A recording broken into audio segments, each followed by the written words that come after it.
thank you all for coming to listen to me. In some sense, I am one of you. I teach economic principles to undergraduates, but probably more significantly, I'm not one of you. I'm a journalist. I have a long ago distant BA in American Studies from a small New England college, and as was mentioned, I never took economics when I was there or since. So I'm not an economist. I don't pretend that I am one, and I just sort of play one on TV or in the classroom. And I want to tell you briefly how I came to be Professor Pearlstein. It started in the newsroom of the Washington Post, actually,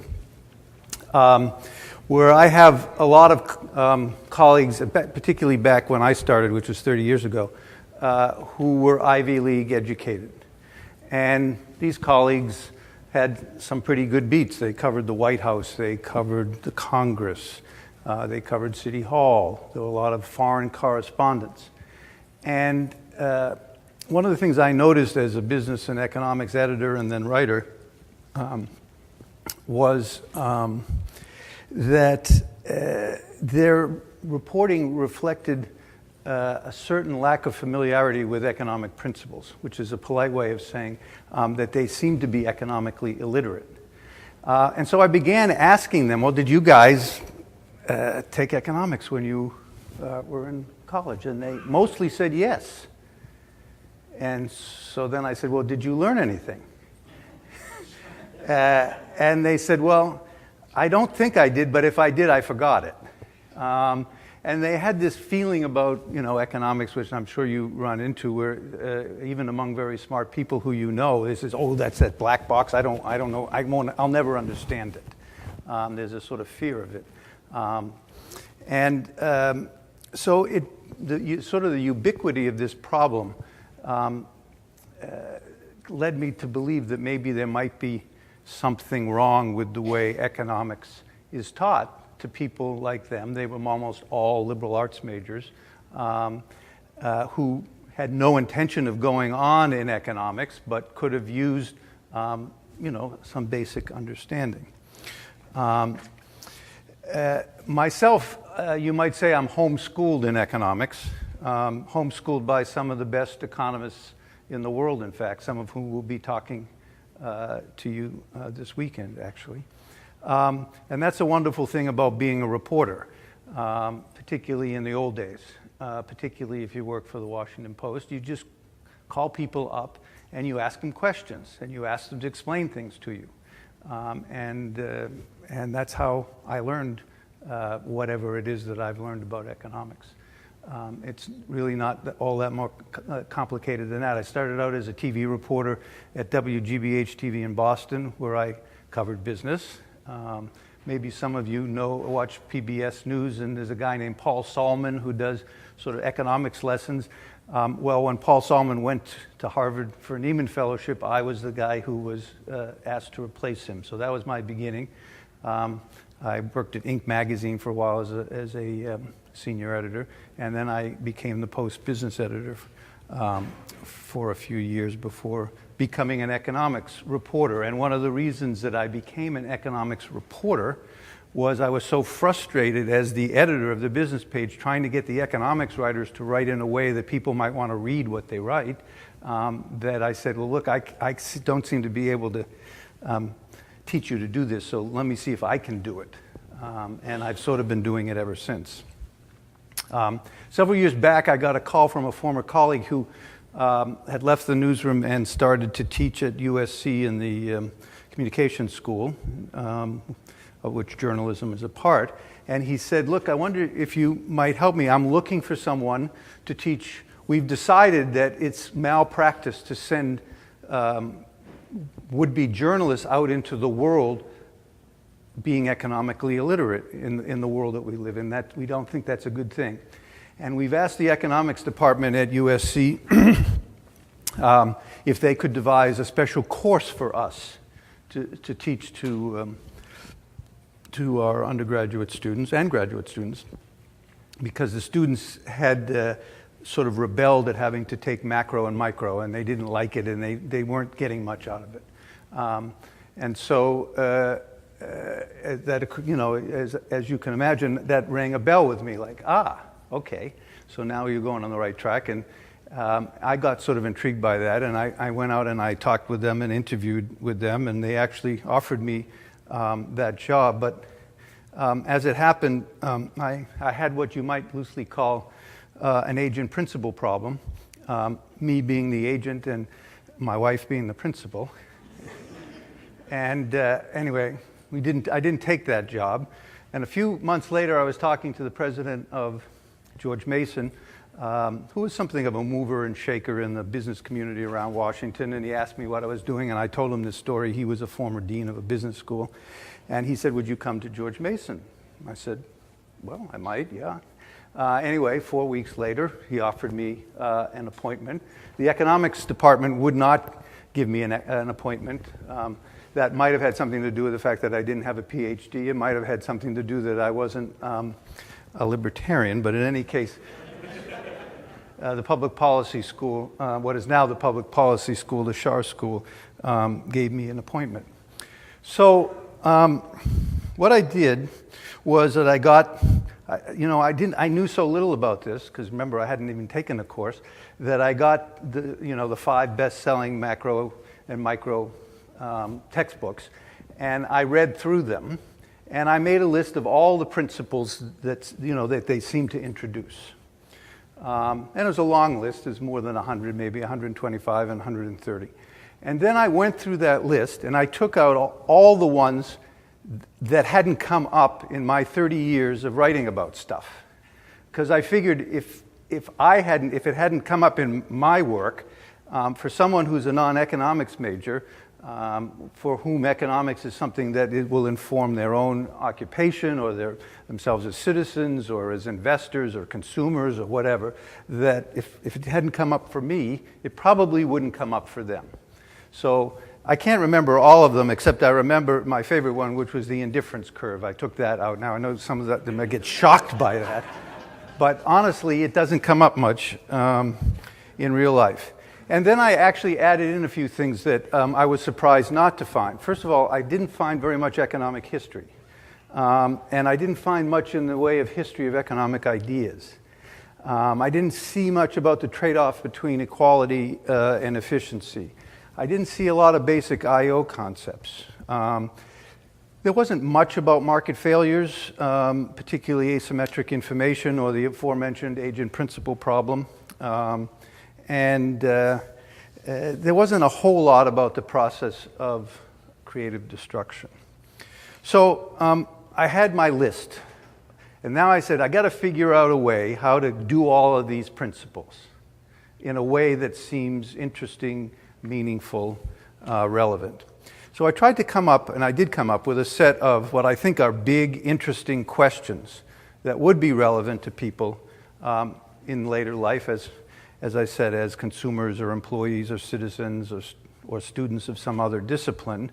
I was looking for questions that could be the vehicle or the excuse, if you really want to know, to introduce these concepts and then immediately put them to use without having to resort to a lot of math, without having to resort to a lot of equations, without having to see everything through the prism of a supply and demand curve graph. And I also wanted to rely less on textbooks, although I do use a textbook because it's just easier to have people read things than me stand there and give the first cut at it. But I mostly rely on what are called trade books or popular reading. And so let me show you what the syllabus looks like. It took a little doing to get a home for all of them. And there were these ones that were sort of sticking out. I didn't know where to put them, and I had to sort of jigger with the questions to get them all in. So the first, well, that's the first day. Get a sense of that. The first week we do Why are some nations rich and others poor? And you don't have to read all these things, but there are the principles listed underneath them that I spoke of before. Why are markets the best way to organize economic activity? That's not a question. That's one of those questions I had to invent in order to get in a lot of rather important things. It would not have been a question that occurred to them. Why do markets sometimes fail to maximize welfare? Why is there inflation and deflation? Why are there recessions and depressions? Do big companies or small ones drive economic growth?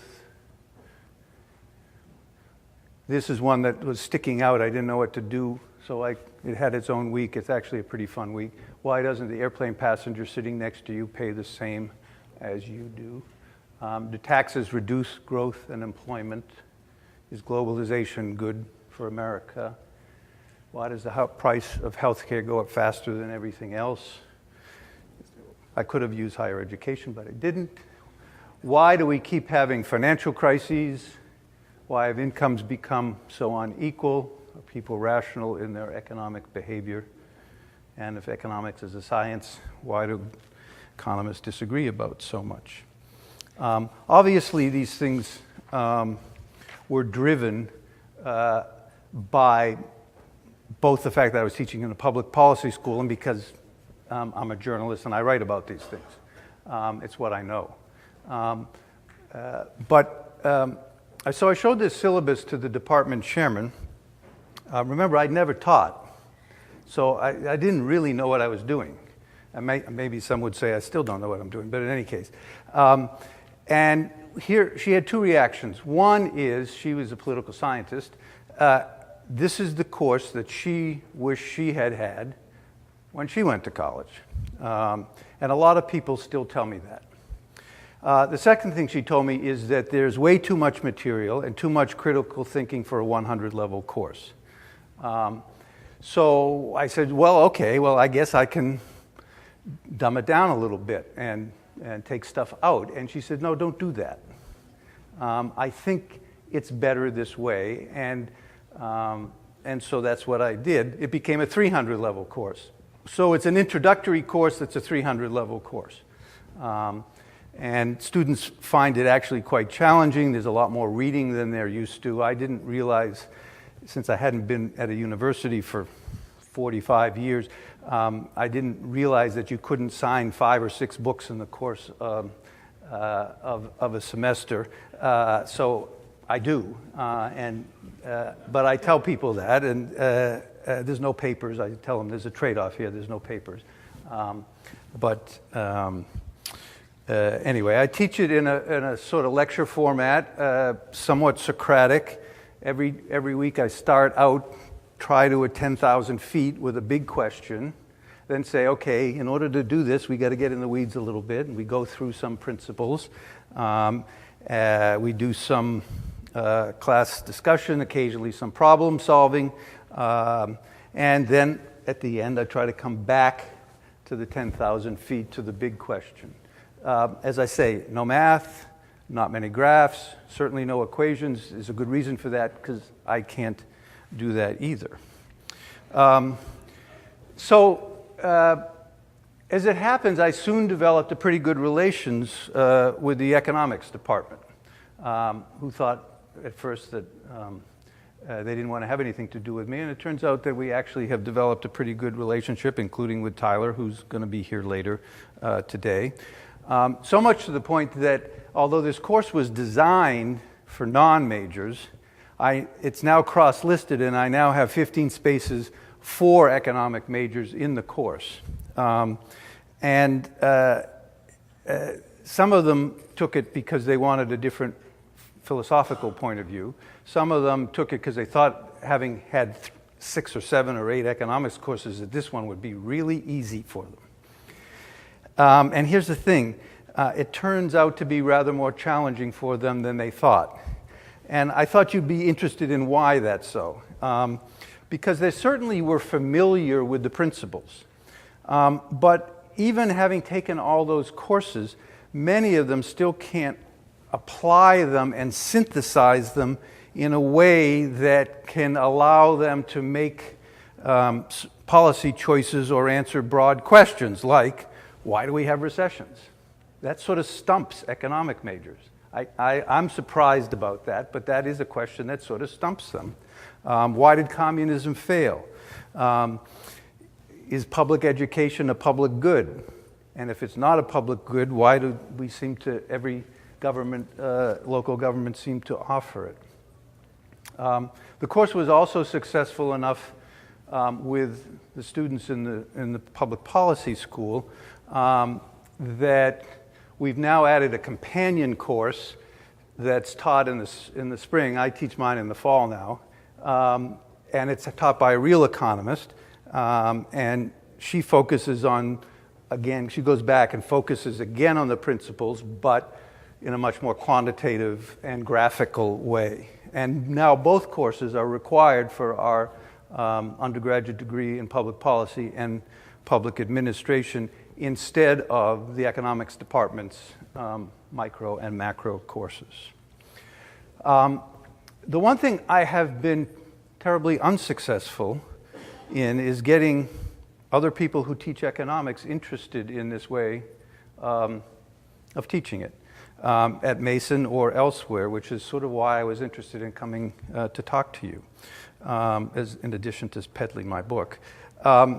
But there seems to be a persistent, I've tried this, by the way, I've tried to go and talk to organizations that are interested in finding new ways to teach economics, but there is a persistent belief that the same structure and approach that's used to provide the intellectual foundation for economics majors, which I assume works because people who become economists have done that, all of you have done that, should also be used for non-majors, which strikes me as not self-evident and maybe even not a good idea. And that there's a feeling that if you do it this way, without the math, without the graphs, without some of the principles like indifference curves or things like that, without the problem sets, that it's somehow dumbed down or insufficiently rigorous, that economics departments don't want to do it that way. I don't know whether that's the reason, and in whatever time we have left, I'd love to hear from you about what your reaction to this is and why teaching it this way to non-economics majors doesn't make sense to you. Or if it does, I'd like to hear that too. Anyway, that's what I have to say.